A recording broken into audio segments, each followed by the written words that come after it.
Okay, so the time is 2 o'clock, and it looks like we have quorum.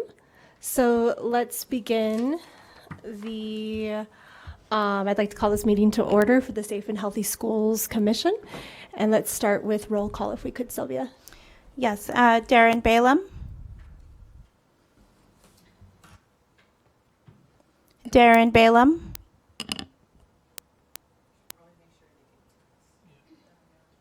Can everybody online hear us okay? Yes, you sound good. Yes. Yep. Darren Balaam. Okay, moving on. Scott Benton will be absent today. Shelley Buchanan. Charlene Bybee. Zara Darby. Here, Zara, by the way. Zara, thank you. Elizabeth Flores.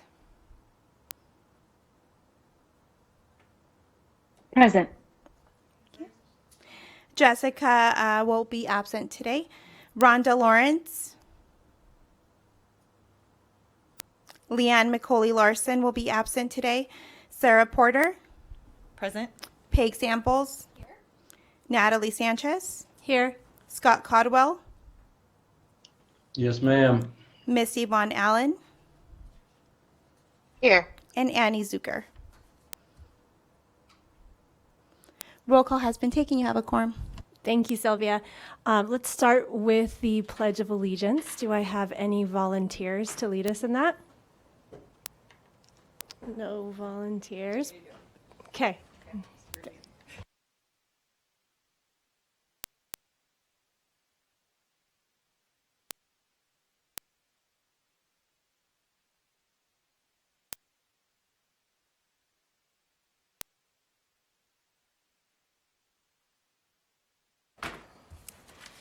Thank you.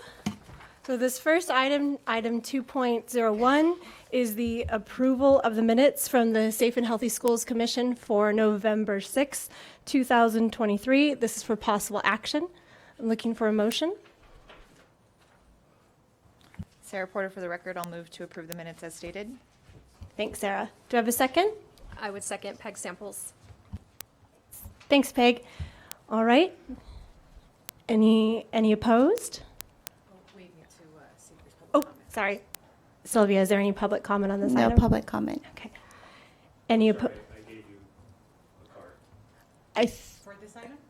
Oh, I'm sorry, Jen. No, this is Jen. Oh, perfect. Okay. All those in favor, say aye. Aye. Aye. Aye. Any opposed? Any abstained? Great. Motion passes. And we move on to item 2.02, which is the presentation and discussion of the Hope Squad, a peer-to-peer suicide prevention program model. This item is for presentation and discussion only. And I believe All right. Can everybody hear me? Yeah. Okay, so we see you online. Perfect. Great. Thank you Great. for I saw being the with us. slides that were up. Yes, I'm going to go ahead and put those up right now, okay? Thank you. Let me start off by thanking you for giving us the time and opportunity to give a presentation today around Hope Squad. My name is Greg Hudnall. I'm the Chief Operating Officer for Hope Squad, and we'll be sharing a little bit more about Hope Squad and why it's so meaningful in the work that we do in nearly 2,000 schools across the country. So if we can go to the next slide. Is that going to work? I'll just call out the next slide. Is that acceptable? Yes, that's fine. Perfect. All right, thank you. So let's start with the working definition here. Hope Squad is a school-based peer-to-peer suicide prevention program that trains and mentors students who are nominated by their peers to perform intentional outreach with fellow students. So you can see a couple of the highlighted words that I put up here. Number one, peer-to-peer, right? We know that that's critical to success. We know that research and literature tells us that students are more likely to share with a peer that they're struggling before they tell an adult, even their own parents. Getting kids connected with support before there's a crisis is exactly what prevention is all about. Hope Squad is not just a feel-good program. Your Hope Squad members engage with content, curriculum that educates and builds skills through a licensed Hope Squad advisor. Those advisors go through a comprehensive training that equips them with the tools to train and mentor those Hope Squad students. And those Hope Squad students, that nomination that we talk about is one of the core pillars of Hope Squad. The reason it's so important is it serves two very important purposes. Number one, Hope Squads should be representative of the school population, whether that's rural Kentucky, Ohio, where I live, or in Nevada. They should be representative of that school population. We want all groups represented within that school. So in that population, it could be gamers, skaters, athletes, theater kids, etc. Right? This amplifies the ability to connect. Secondly, through that very intentional process of creating that nomination process, the natural helpers emerge, right? And we call these the natural helpers, the natural listeners, the empathetic listeners. And I promise you, they are already getting talked to by their peers today. They are already getting reached out to. Oftentimes, they don't know what to do. And so this enhances their ability to create intentional outreach. That's exactly that outcome, that byproduct of your Hope Squad's training, the skill building, and the lessons that they go through, okay? We say at Hope Squad that when you have a Hope Squad in your school, you have 20, 30, 40 beacons of light going out every day into your school looking for ways to connect, looking for opportunities for peers to be seen, to be valued, and to be heard. So as we go to this next slide, it's going to be a clip from an NBC Nightly News piece that aired in 2019. Thinking about this definition, I want you to take away from this some things that you notice about what we just talked about, especially the intentional outreach. Go ahead and play that now. In high schools across the country, a crisis. Who here knows somebody personally who's contemplated suicide? Wow. Every single one of you. Suicide now the second leading cause of death between the ages of 10 and 18. For Utah principal Dr. Greg Hudnall, it's more than statistics after he was called to identify the body of one of his 14-year-old students. I literally threw up and sobbed. I made a vow that I would do everything that I could to help prevent suicide. He founded Hope Squad, a way to help kids change how they talk about mental illness. Those young people feel like they're the only one, that they're embarrassed, they're struggling. The program gives students the tools to recognize those in need and get them help. I don't think that most people understand that people do say that they're going to commit suicide most of the time before they do. There are now more than 500 squads across 18 states and Canada. Another 100 will begin next year. We're having this connection now, we're having this relationship now, and I care about you. Students are chosen by their peers and specially trained, meeting regularly. This is Hope Squad's first year in Mason, Ohio, and the first year without a suicide since Abby Gadio started at the school 4 years ago. Do you think Hope Squad has saved lives this year? For sure. I think that because of Hope Squad, we get to those students early enough. That stigma is breaking down. Students are willing to accept help. Fifth grader Valerie Golvar recently spoke up when she saw a friend was cutting herself. She told me about it and said, "Don't tell anyone." And my immediate reaction was to go straight to a Hope Squad advisor or an adult. A move that may have made all the difference for that student and her peers. The best part about Hope Squad is just knowing that you're able to help and hope at a time they need it most. Kristen Dahlgren, NBC News, Mason, Ohio. Hey, NBC News fans, thanks for... Thank you. So I hope you noticed that cross-representation, right, of students being trained by a licensed Hope Squad advisor. You saw the skill building and the commitment to that intentional outreach, everything from a fifth grader all the way to the high school.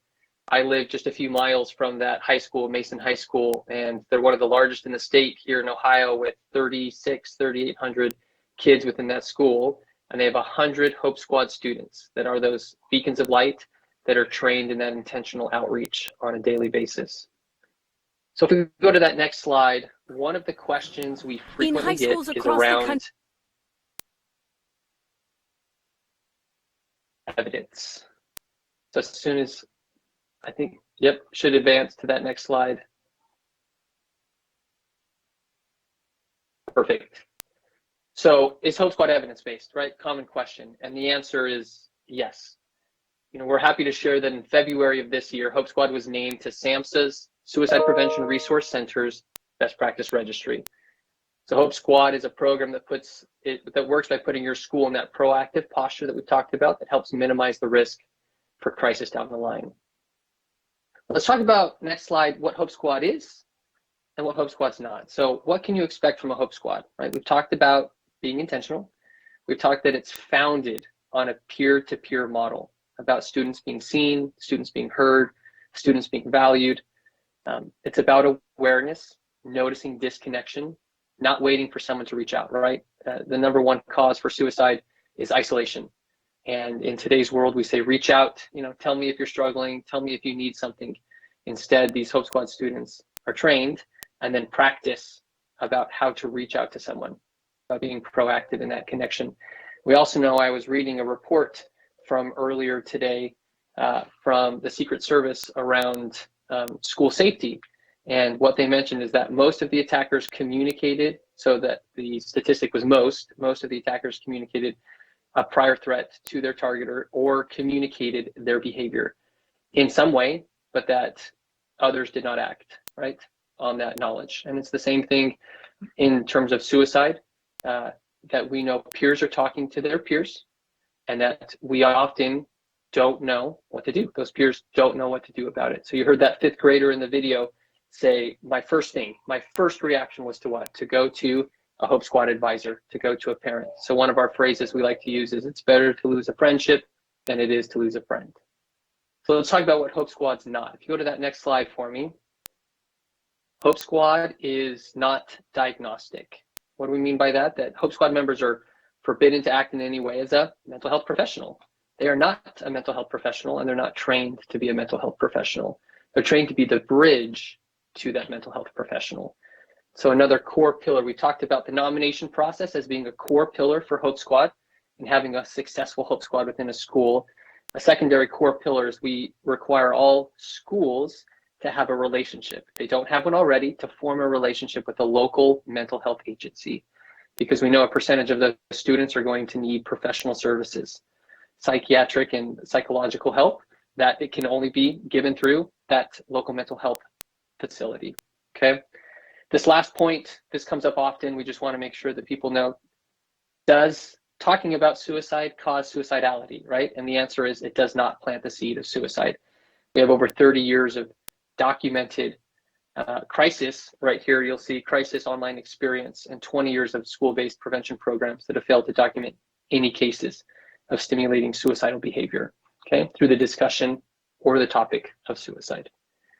So in the last few minutes that I have, I would like to go through a couple points here. So on the next slide, you'll see some recent results from a survey that we gave out to our existing Hope Squads. This one was given to administrators from the school year 2022 to 2023.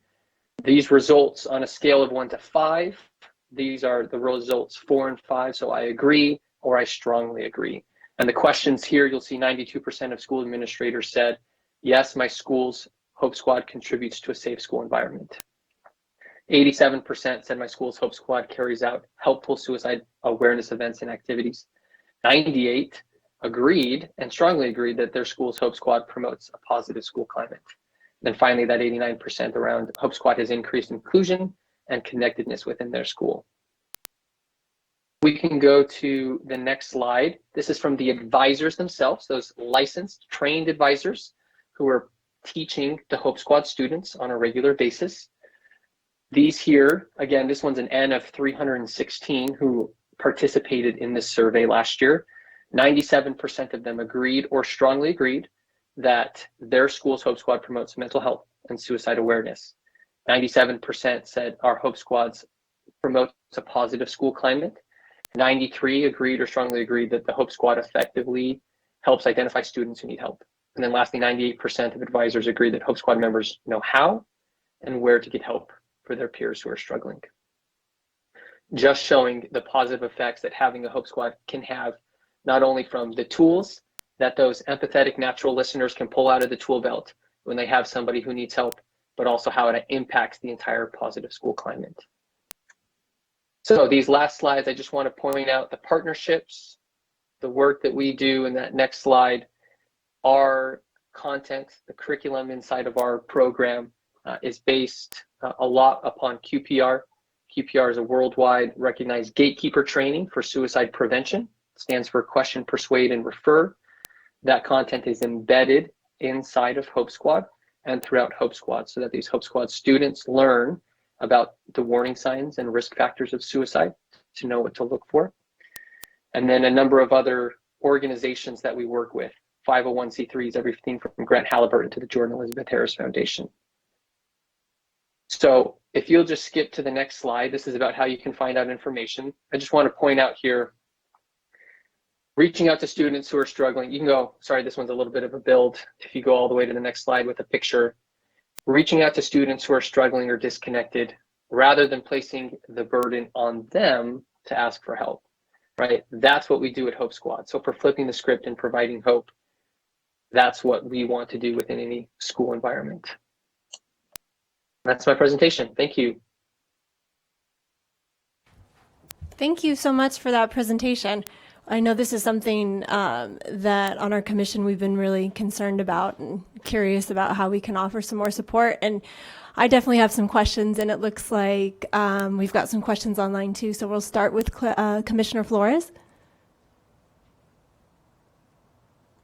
Yes. Hello. Thank you. Can you hear me okay? This is Commissioner Flores. Yes. Yes. Wonderful. Thank you. And thank you very much for that presentation. Just as a matter of procedure, when students are nominated to participate, is there I imagine there's a parental release component or permission. Can you explain that process? Yep, absolutely. There absolutely is, and every single year that they're nominated to be Hope Squad. So it's not something that a parent can sign once and if they get nominated the next year. So in that process, when a survey goes out to the student body and they're asked, who would you go talk to if you were feeling down, if you were feeling depressed, who do you need to go talk to if you needed a pick-me-up? Names come in, the most common names get pulled together. The advisors then take the time to figure out who should be a part of Hope Squad. Sometimes even the name that comes back the most isn't necessarily a good fit for Hope Squad. Once the advisors make that selection for the Hope Squad members, they notify the students, and the students have to get a parental form signed in order to be a participant, a member of the Hope Squad. Shortly following that, the parents are invited to a parent night where the advisors will do some teaching, some training about Hope Squad and what that is so that parents can be involved and informed. On top of that, there's a parent manual that's provided to every parent that wants to follow along with the content that their students are getting taught on a regular basis. Thank you. Commissioner Porter, did you have a question? Sure, I thought you were going next. Is this the first time you presented to the district? This particular program? Yes, ma'am. Okay, so we don't have any type of program like this in place at the moment. Okay, this is just for information. Oh, okay. Please, Catherine, I just want to know what our next steps are. Yeah, thank you. For the record, this is Catherine Loudon, the coordinator of counseling for Washoe County School District. And I believe this is the first time there's been a district level presentation, but Washoe County School District actually has some Hope Squad schools and a partnership with Hope Squad. We are kind of emerging and expanding what we're doing in Hope Squad, but we had Hope Squad at Marcy Hers. We currently have Hope Squad at Dilworth, also Sparks High, and we've trained people at both Clayton and also Galena in Hope Squad in the past. And we're excited to have Hope Squad be a part of our work that we're doing with comprehensive suicide prevention intervention. We've trained several people in our school district and 2 individuals in the counseling and social work office in Hope Squad. So that's kind of the history of it. And congratulations on your SAMHSA designation. I wasn't aware of that previously, but that's really exciting and very difficult to get. So I wanted to make sure I mentioned that also to you. Thank you. Thank you, Catherine. That's very helpful. Have you had, is it a pilot program at this point? Sort of like we've done for some, okay. And why did you choose the schools that you chose to be? Yes. So the schools that were selected were early adopters. So the schools that were selected are schools who wanted to try Hope Squad initially, or they were schools that were targeted. The difficulty is sometimes making sure that the advisor, that we have an invested adult advisor that's really excited about participation, and sometimes they move around from schools to school, and so we have to work with the schools to try to strengthen the implementation based on available advisors and advisors who are a part of the process. It's really successful right now at Dilworth, who has built it into the schedule so that the Hope Squad students actually go to a specific advisory course that can focus on the Hope Squad lessons. And they have a time when they get to meet with the Hope Squad advisors and counselors. So we're seeing a really big success there. And then also Sparks High is just so excited about it. It's great to have a school so excited about it. Is your goal to roll it out district-wide, or is it just by school by need, or like you said, advisor availability? What's the vision for how this would look in this district? So Superintendent Enfield indicated that she was in her State of Education address looking at adding Hope Squad to as another substance or suicide prevention and also at-risk problem behavior prevention program. But we are currently working on identifying funding sources. Catherine, you answered a bunch of my questions. Thank you. Yeah, thank you for being here. I do have a couple questions just in terms of developmental levels, particularly with elementary school students, just as far as like cognitive delays, and then those kids who might be most interested or drawn into this. Is there any longitudinal data that suggests like how this is for kids who are peer support, and if something, let's say, unfortunate happens where another peer chooses to self-harm, is there any data that suggests that, you know, kids who have been offering peer support then, you know, blame themselves or anything like that? Or is that like a continual part of your curriculum that's in place? Both great questions. I'll be upfront, we don't have longitudinal data yet, but working on that. To your first question, let me answer the second question first because I am thinking about it, so I may need you to repeat your first question. So in terms of the second question, a core component of what we teach, and I'm glad to hear that Dilworth is using it as a class. That's what we saw at the Mason High School as well, and a number of schools across the country in terms of the repetition, and it's more successful. A core component of what we teach, a standard basis for a school, is that on a monthly basis, they're receiving 2 lessons, an activity, and 1 core lesson around self-care. Okay. And so self-care is built into everything that they're learning on a regular basis. I know, you know, talking about ourselves even as adults, 5, 10, 15 years ago, we wouldn't have known what self-care was, right? We would understand the wording together, but not what we own do for our own self-care. So teaching these kids all the way from 4th grade all the way to 12th grade what self-care is and what they do for it helps these empathetic listeners that, again, are already receiving these questions, these texts, these calls from friends to know what to do in order to create some space and some healthy boundaries between that. That's the first part. And then can you repeat your first question for me? Yeah, the first one, I didn't form it that well, so I understand why you wouldn't have caught it. The first one is really about the way that kids in elementary school developmentally on the whole process things and are more egocentric just because that's where their brain is at that point in time. Yep. So it sounds like your curriculum, though, speaks to that whatever happens with a peer, that's not on them. Absolutely. And then to that whole point of age-specific content, age-specific curriculum, is that the elementary model with lessons does not include QPR. Got it. So QPR is question, persuade, refer, as a mental health concept of gatekeeper training is only in the secondary levels. Okay. In the elementary level, it does not include QPR for that reason that you just mentioned. Awesome. And then my second kind of follow-up with that, and this is maybe something that you all don't have yet, but I'd be interested in knowing, is that as far as long-term data goes, there's a lot of psychological research that suggests when certain kids are selected to continue a role that they already have within their family system, and they have to continue that role at school, that it can place an undue burden on them. Is part of your screening process also seeing, like, is this the little person that holds everything together at home, and now they also have to do that for their peers?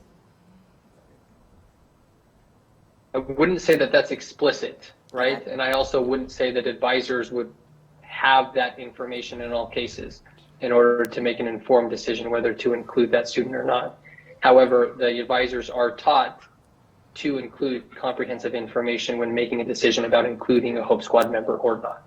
At the end of the day, it's up to the Hope Squad member to select, right? So they have to say yes to be part of the Hope Squad, and they also have to come in with a parent form that's been signed that lets them be part of it.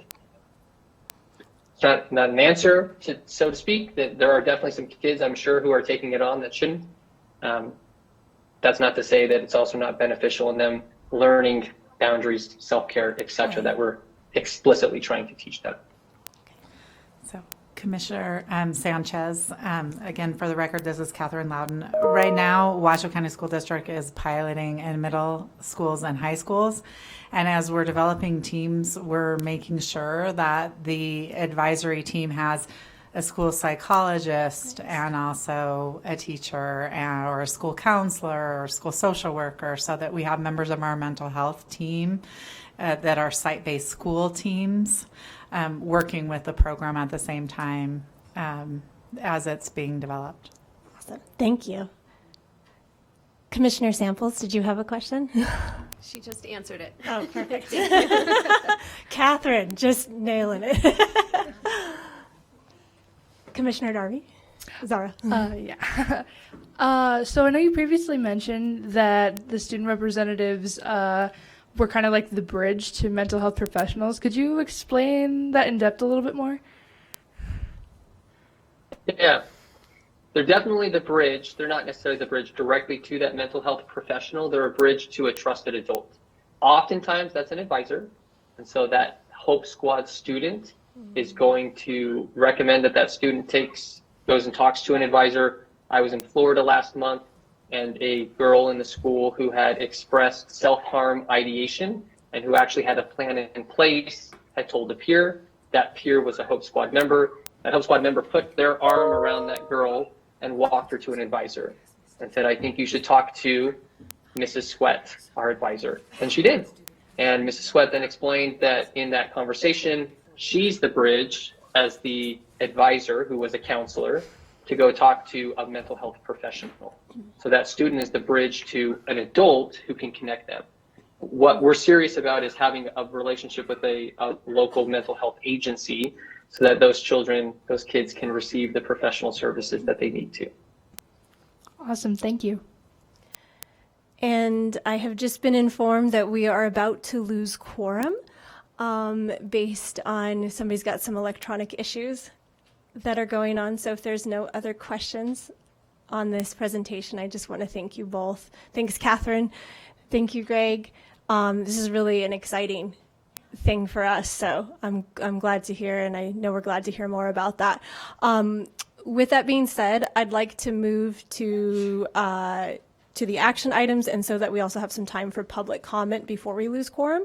So if we can move down on the agenda to action item 2.05, which is discussion and possible action to approve scheduling and possible content of a second safety forum based on the outcomes of our October 30th, 2023 Digital Safety Forum for the 2023-24 school year.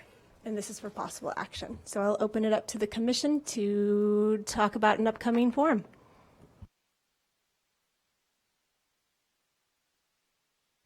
I'm sorry, I don't understand the request. So the request is usually we have our forum coming up in May. Yeah. to start talking about scheduling. Oh, for the May one. Mhm. Okay. Yep. Just based on what happened on the 30th. Yep. So we just need to look at calendars. Do we have a staff member here? Because that's usually helpful. Okay. Come on back, Catherine. Let's have communications up too. And I think we have someone from communications also. Okay, perfect. Yeah, because I know you guys need to kind of tell us if the date works or not. Thank you both. Thank you guys. And I will sit in from Communications, Fatima Rivas, with the Communications and Community Engagement Office. Thank you, Fatima. So my understanding is that the commission was looking into having multiple safety forums, not just an annual forum. So we're just here to see what you feel is your preference and what is the outcome that you're expecting from the forums. Last forum we had in October, it was virtual, and if I'm not mistaken, it was about 20 participants, family members that attended the second session, because we had 2 sessions. And it was a mix of family members and community members. We don't request RSVP, so we don't have exact counts or identification of participants, but we can get that information if you like. Commissioner Sample.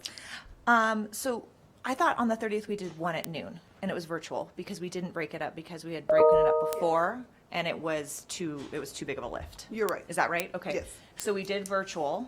We only did 2 topics, correct? Yes. And then there were about 20 people who showed up. Mm-hmm. Okay. That's correct.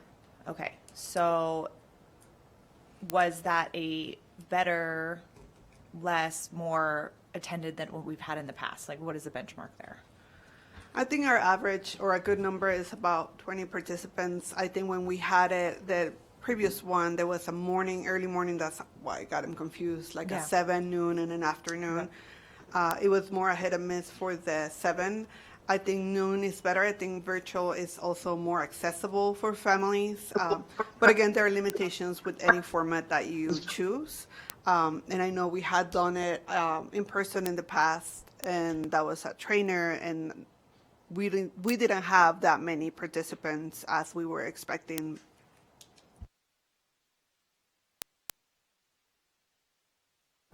Yep, we're good. We were just doing a count with Commissioner Lawrence addition, then we're okay. Then we can keep going. So great. Thank you. Sorry for the interruption. Commissioner Allen. Yeah, I just wanted to emphasize, and I know you have, Misty Allen for the record, we have discussed this at the past meetings, but we get a lot of district personnel, which is wonderful, and commissioners, but we aren't tapping into the parents and families like we had hoped. So I don't know how we improve upon that, but I want to make sure that's an emphasis for me. To that note, is there something in another event that we could tie into that wouldn't be necessarily heavy in terms of a burden for the district for us to tag along with, that maybe we could pull some sort of attendees from that? Well, I think the event that we've been having annually, one of them is the Back to School Expo that happens Saturday right before school starts. A decision hasn't been made as to whether we're going to have it again this year, but it's a successful event. We have great participation from family members. It's a great turnout. We have more than 300 families that show up every year, and we had it for about 5 or maybe more, 6 years. That could be a venue. The challenge with that is that the format is a fair event, right? So you have vendors. So we will need to determine if there's a space that we can have an actual forum that families can come in and, spend whatever 15, 30 minutes listening to whatever session. So that could be an option as far as a district-wide event that we know that has been successful attracting families and community members. But I can't think of any other one. I'm looking at Catherine. On that scale, I know Family School Partnerships has several events, but I don't know. I wouldn't ask. That's beyond of what I could offer, I guess, from communications standpoint. You can also determine to do site-based, so looking at regional forums that could be another option. I know there is a Family Health Festival that happens regionally at least 2 or 3 times a year. That's a consortium of different healthcare providers and some mental health partners as well. That also attracts a lot of families. The challenge with those is that you will need to have a place within the space where families can go into a classroom setting to have a formal presentation. I think the question for the commission will be, what is the outcome that you're hoping to get out of those? Are you just trying to provide information for families? Do you want discussion? Do you want feedback? And that will guide your decision as to what the best format is. Samples coming in hot. Have we ever tried an on-demand model? Meaning, if we have, let's say we have 2 topics, 4, so we've done 4 in the past, right? 2 or 4, and they record it, they have their presentation, whatnot. We create a landing page on the district website. We're able to send emails out to all the families. We can piggyback those. I think we talked about this the last meeting on the principal emails that a lot of the elementary schools send out with, or even middle schools that send out what's going on this week, and have a link to that. And then you can go on and watch whatever. Let's say I'm really interested in drug prevention or in suicide prevention or whatever as a parent, and I want to just watch that one session, and it can be an on-demand thing versus trying to make it this particular time frame, this one day that we have, and then I may be sitting through 2 things I'm not as interested in as a parent, if that's who we're trying to get more people and more parents versus district employees and commissioners. So have we ever tried that model, or is that something we could possibly do and make it more of an on-demand, so it could launch May whatever, and then it could be available all the way until, or it could launch at the school fair. That would be awesome too, the back to school fair, and then be available for the next 6 months until we do the next one. We have not tried that format for families, but that could be something that we can explore. Yeah, I think people are so used to having an on-demand situation and not having to sit through something live. And then if we can have data and metrics based on your IT department where we can actually track which one of those particular forums got the most views or the most clicks or the most traffic. Did they watch fully through? Did they stop at 15 minutes? This is my world. So I can get real nerdy right now, guys, if you want me to. Nerd it out. But I think that might be a solution we should explore, because it doesn't seem that we're getting the eyeballs on in these live or virtual instances. And just so you all are aware of, we have made, so the videos from the last and previous virtual presentations, we have recorded those and made those available, and they're posted on the website. So there's sort of that component already as far as having the sessions available on YouTube. So I can look at the analytics of it and see how many views, and then maybe that can help you determine, because there's already that where families are, and we have notified families after the event that it happened, and we send the link to every single family member, and then we did it again for the newsletter, and I believe Family School Partnerships Parent U has posted that as well on their website. So there have been a couple instances where we have indicated that those videos exist and have called attention to those, so we can look at those and just see the numbers, and maybe that can help you make a determination if that's a format that you want. Yeah, I think that would be helpful. How often do the regional family health festivals, how often do those take place?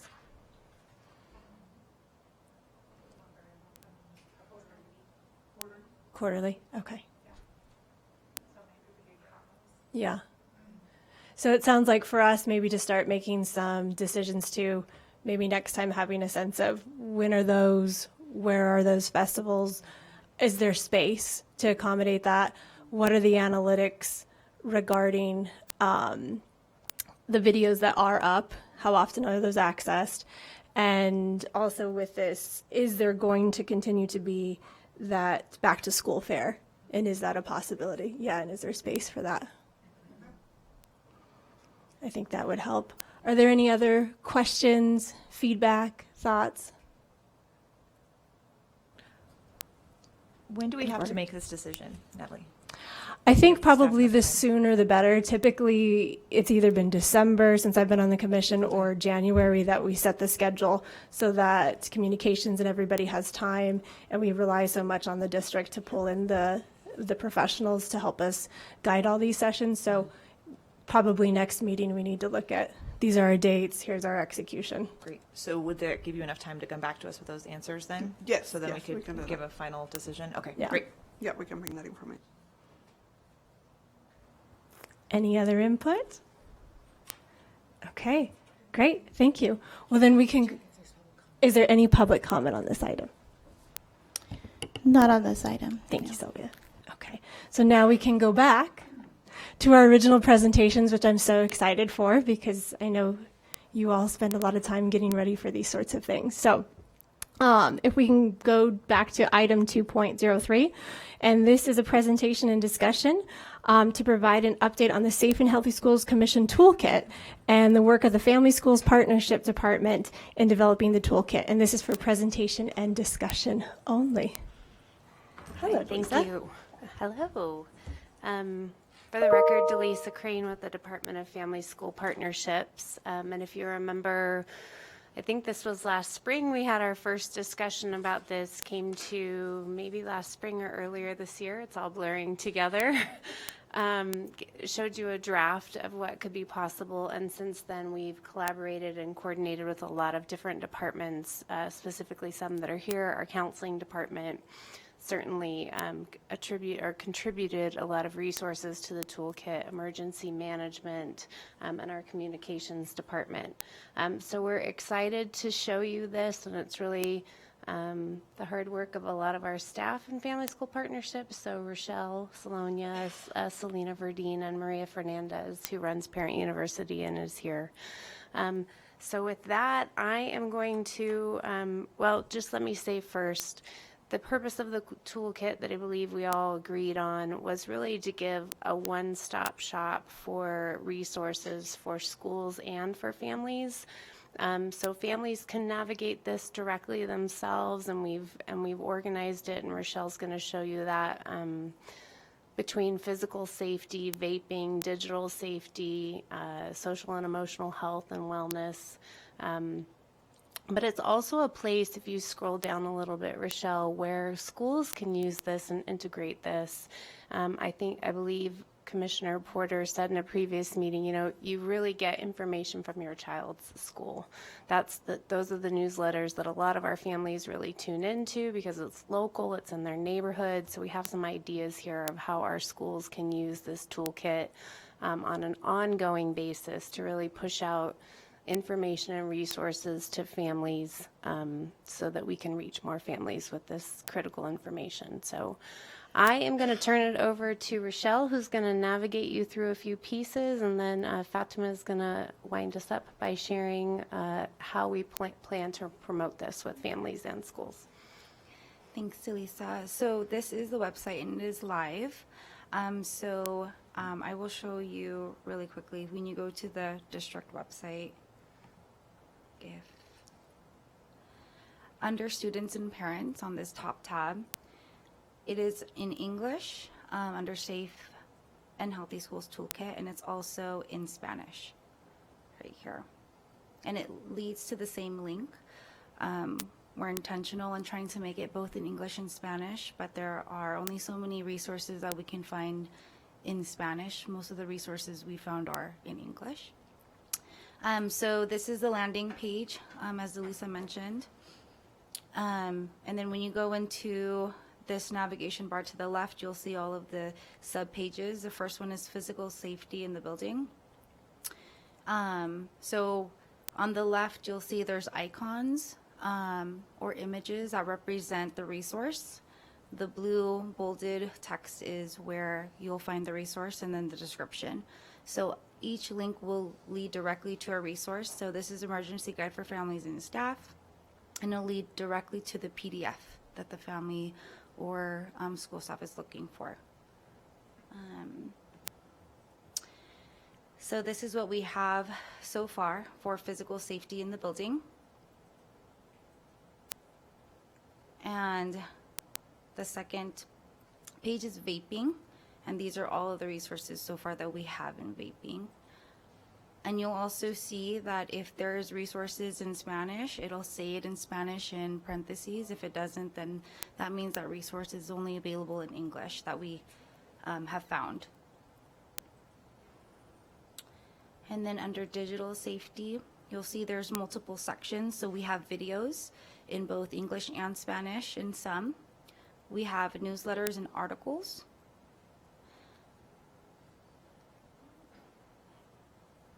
We also have national and community-based organizations,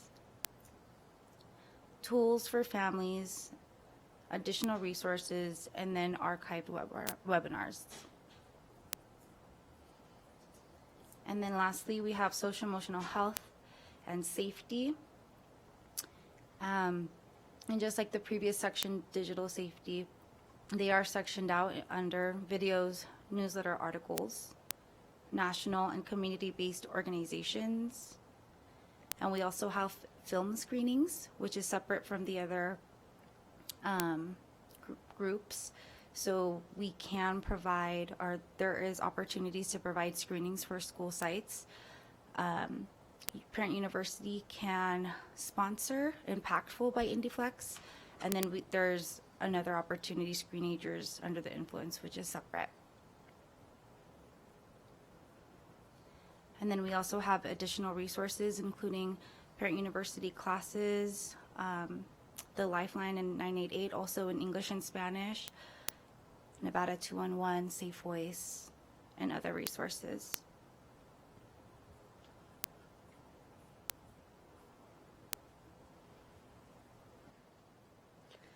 So we know that the toolkit's only as good as people know about it, right? Or only as useful as people know about it. So I think Fatima's going to walk us through just how we plan to get the word out there about the toolkit. So again, hi, Fatima Rivas with Communications and Community Engagement. So we have some ideas and we're welcome any other suggestions. So we're going to include it in our family wellness newsletter that reaches the entire district, and also the community newsletter that reaches also our community partners. We're working on creating half-sheet flyers with the QR code to the website. I think we also benefit from having some printed materials that can be distributed among our schools, particularly with the faith liaisons and all the other individuals that are sites that work directly with families, so they can hand that out as a resource. We are working on creating a social media campaign that's going to be ongoing, with just highlighting the toolkit, and then if there are specific topics that may be relevant during the time of the day or whatever's happening, we'll make that linked to the website as well. We're also planning to share this link with our mental health community partners and others in our community that we work close with, so they can also direct their clients and talking to 211 and 311, so they can have that as a resource. And lastly, we are doing a presentation at our principal meeting, just having them navigate the website. I think that will make more sense for them to see what's offered instead of just an email communication, and then they will have this information and then decide how they want to share it with their families. And I think that's the plan that we have so far. That's incredible. The website looks amazing. Are there any questions or thoughts from the commission?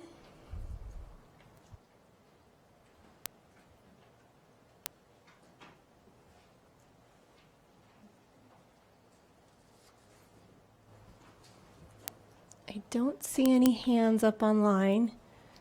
Well, I think it's stunning. I mean, thank you guys for this presentation, and thank you for taking everything that we've talked about and everything that has been so important to us as a commission and really putting that into this really beautiful package and a really accessible package. So I'm really excited to send people The great news is you can send us more. So, I mean, that's why we chose a website. It's dynamic. It can constantly be updated. And so we're happy to do that.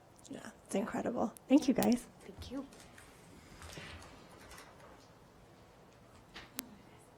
Okay, so now we move on to another presentation discussion item, bullying awareness, prevention, and reporting in the Washoe County School District. Welcome. Hello. It was already on. Good afternoon, Judy Pretzman. I'm the Director of Civil Rights Compliance, also serve as the Title IX Coordinator for Washoe County School District. And I really welcome the opportunity to be here and talk to you about our anti-bullying efforts in the district. I've been with the district since January. And the Washoe County School District promise, whenever I meet with administrators and we talk about the work they're doing around anti-bullying in the schools, we talk a lot about how that relates to the need of our students in particular, and knowing our students' needs and how important it is to understand that the work they do is so important to meet the students' needs of coming to school and feeling safe and respected in order to ensure that they can be successful. Next slide, please. So the Department of Civil Rights Compliance resides within the Office of the General Counsel. We are a department of 1.5 employees. It's myself and an assistant I share with one other. So we sound big and mighty, but we're kind of small and mighty. And I've placed up here the primary objective of the work that we do in the department, and that is to ensure district compliance with all the federal and state civil rights laws and regulations, and that of course includes Nevada's safe and respectful learning environment, which is found in NRS Chapter 388. And so two of the main areas that I spend most of my time working on day to day are providing district-wide education, training, prevention, and outreach, and also coordinating timely completion of the district investigations of and responses to any civil rights complaints. Typically, those are reports of bullying, and when I say bullying, I refer to, that's an umbrella statement to also include harassment and discrimination.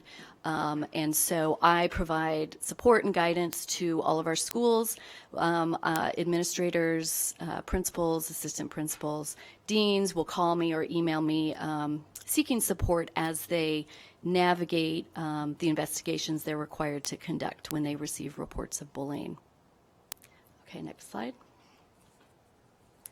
So I wanted to gather some data just to sort of show where we are at in the district. And you can see there that first chart, I looked at all forms of bullying, cyberbullying, harassment, and discrimination. And you can see over the last 2 full school years, we hover around about 620 reported events per school year.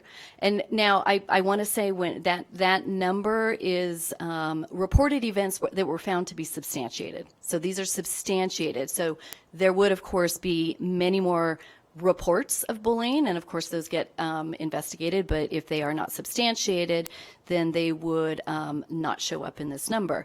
And that third bar there represents where we are at to date in this current school year. So we're probably about on target to reach about the same number of events that we've seen over the last 2 school years. Now in that second chart, I looked at the data specific to race-based bullying. And of course, especially with some of the recent events around the country that we've seen related to increases in bullying and harassment and discrimination that is race-based, which of course includes harassment or discrimination based on religion. I took a look at this. I was curious to see, and we have some interesting numbers here, and I'll explain to you why. You can see over the last 2 school years, the numbers were around a total of 52 and then 60. This school year to date, we are already to 58. Now, I have to say, although, that can certainly reflect an increase in incident, I also want to say that we have taken some steps in the district through the work that I do to encourage schools to really focus on and appropriately respond to even what might be considered sort of the more, I hate to say benign, because no form of bullying is benign, but we recognize that some of the incidents of race-based bullying, for example, like the use of a racial slur, a one-time use of racial slur, was not always being treated as an incident of bullying. And Nevada's anti-bullying law does require that all incidents of what they call race race-based discrimination, discrimination based on race, do qualify as bullying and must be treated as such.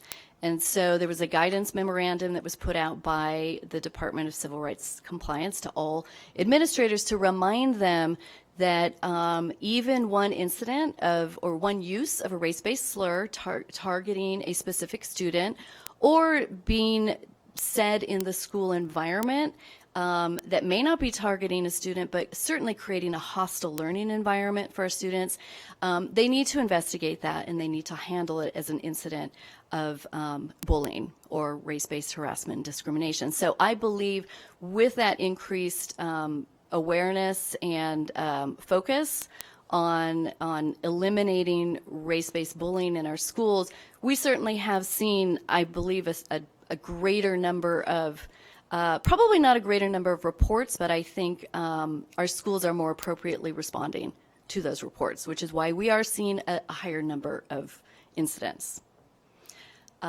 Next slide, please. So I was asked to talk about the reporting mechanisms for bullying, harassment, and discrimination, and we have a district regulation which is based on state law, which states that every district employee is basically a mandatory reporter. If they find out that there is bullying happening or if they witness it, they are required to report that to an administrator no later than the same school day. And that can be verbal or written reports. All of our employees are aware of this, or at least are notified about this reporting requirement. And then I also monitor an email address in addition to my own email, title9@washoschools.net, which you can find virtually on every web page, I think, of the school district website, as a place where reports can be made. And so I monitor that website. Members of the public, sometimes I get emails from students, parents, individuals will send reports to that email address. And then, of course, you're probably all aware of the Safe Voice program, which is through the Nevada Department of Education, actually with partnership with the Department of Public Safety. And all of our administrators monitor that, as well as myself and members of the counseling department. Next slide, please. So in terms of training and education, I spend a lot of my time providing the mandatory annual training. We provide that to our coaches in addition to administrators and deans. And we did decide to focus on mandatory training for coaches for a couple of reasons. One is that not all of our coaches are also district employees who would have gone through some of the onboarding and district staff training that's required on this topic. But as volunteers, of course, they are still required to respond to and report incidents of bullying, and we have a lot of other topics that it's important for our coaches to know. And also we tend to see quite a bit of bullying conduct in the student athlete arena, not only between students, but sometimes coaches who are behaving in bullying ways towards students. And so it's very important for them to understand not only what does bullying look like between their student athletes, but what is the prohibited conduct in their roles as coaches. In addition to the annual training that's provided to our administrators and deans, I am engaged in ongoing education and training presentations with our new deans and administrators, and I'm providing presentations throughout the school year at places like our collegial meetings for our new administrators, as well as the business meetings for our principals and assistant principals. Our staff receives training through our online training program we call Safe Schools, and then we have new hire onboarding, which includes one of the many things that they're required to read and acknowledge would be our board policy 5700, which addresses the safe and respectful learning environment policy of our school district and outlines the mandatory reporting requirement for our staff. And my department maintains resources on the Washoe County School District website. And as I sat here and listened to the presentation about the toolkit, I recognize that we probably have some opportunities for cross-referencing here, because on the district's Department of Civil Rights Compliance website, we have resources that are specific to reporting and responding to incidents of bullying, harassment, and discrimination. And you'll see there we have resources specific to our administrators to help them respond to a bullying incident and investigate. We have several forms we ask them to use. And we also have bullying resources that would be appropriate for our families to review. So with that, I am happy to answer any questions that you may have.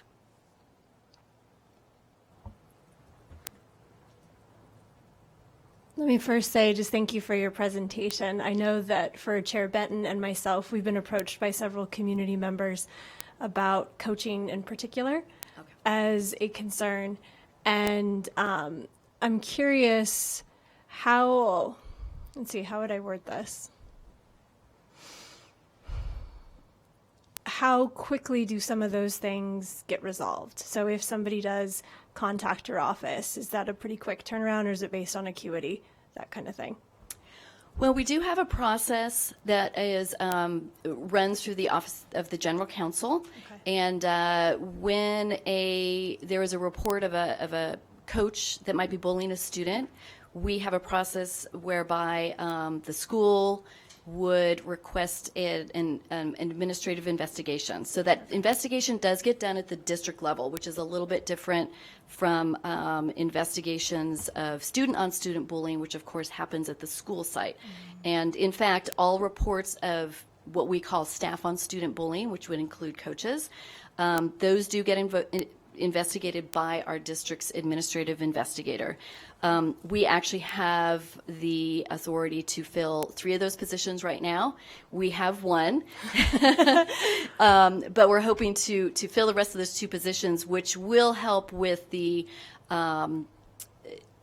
expedite those investigations. But they move pretty quickly. We have a fairly new administrative investigator with the district, and he's really doing a great job, and he gets out there. And we also currently are using an outside investigator to sort of fill the gap until we fill our additional 2 investigator positions.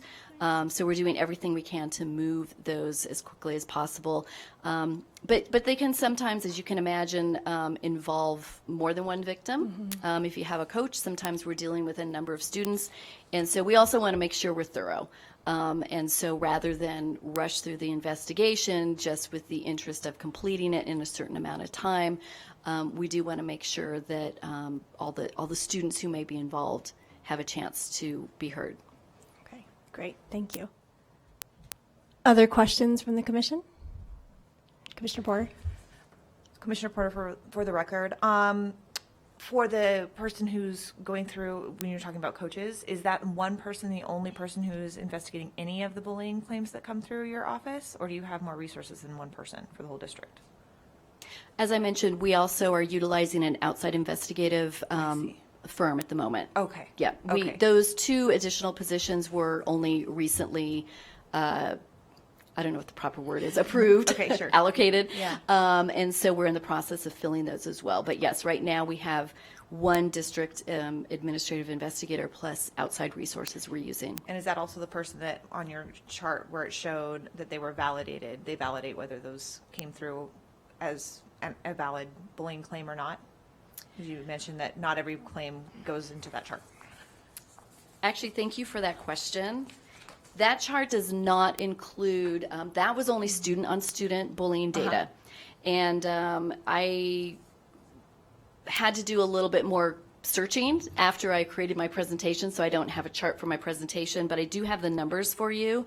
The staff-on-student bullying data for the last school years, the last 2 full school years, we had 3 substantiated reports in school year 21-22.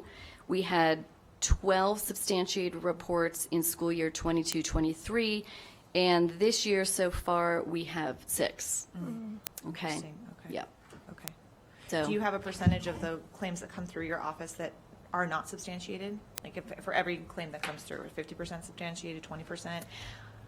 I don't have that number with me right now, but I could certainly provide that. And those numbers, I mean, just so you understand, so I obtain, it's pretty easy to pull the student-on-student bullying data because that all comes out of our Infinite Campus database, which is where we require our administrators to document their investigations.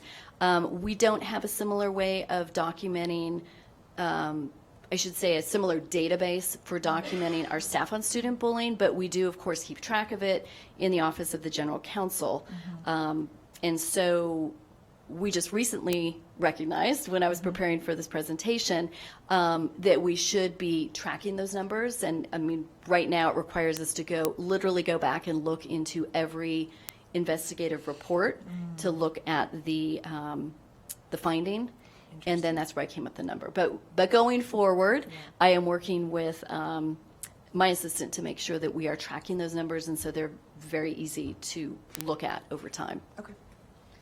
And I just want to clarify, since it's also in our office that that investigator comes in, though our investigator only looks really at staff on student, we rarely do any student on student bullying because that's the administrator at the school site.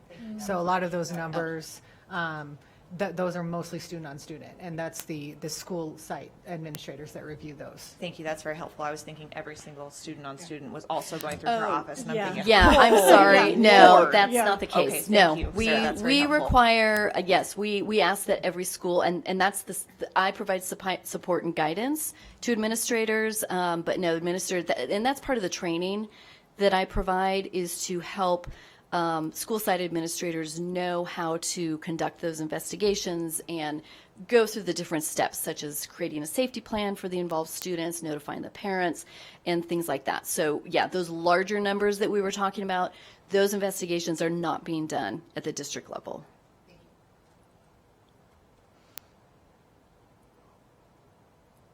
Any other questions? Nope.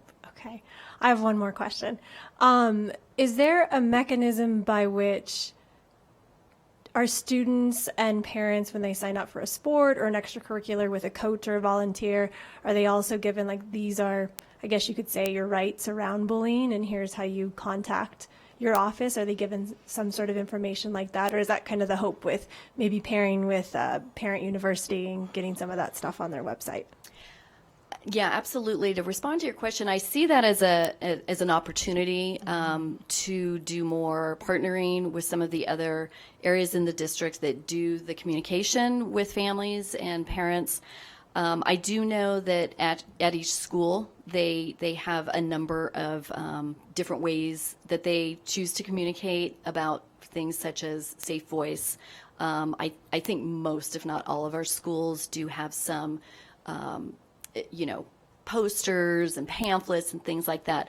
With regard to student athletes, I don't know that there's anything specific for them. But again, that's an area of opportunity that I'm definitely looking at and working with our director of athletics and student activities to sort of focus more on communicating with that part of our community. Wonderful. Mm-hmm. Any other questions? Okay. Well, thank you so much. That was really helpful. Yeah, thank you. Thank you. And now we'll move on to our closing item, which is public comment. So item 3.01. Sylvia, is there any public comment? We do have public comment today from Gordon Gosabi. Welcome.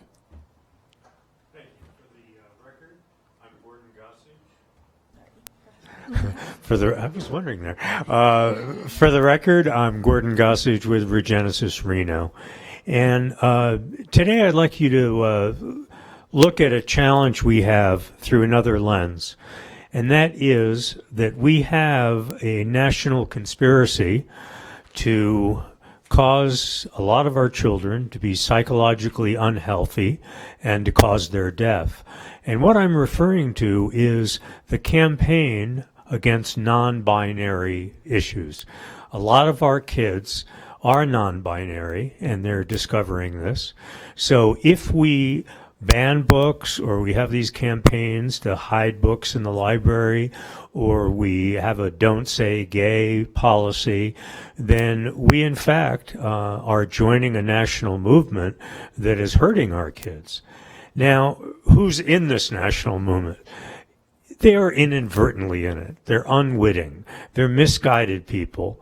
However, they're a small and vocal minority that really has a big effect on the schools. So what I would urge you to do is work on more education of these parents, and other members of the community.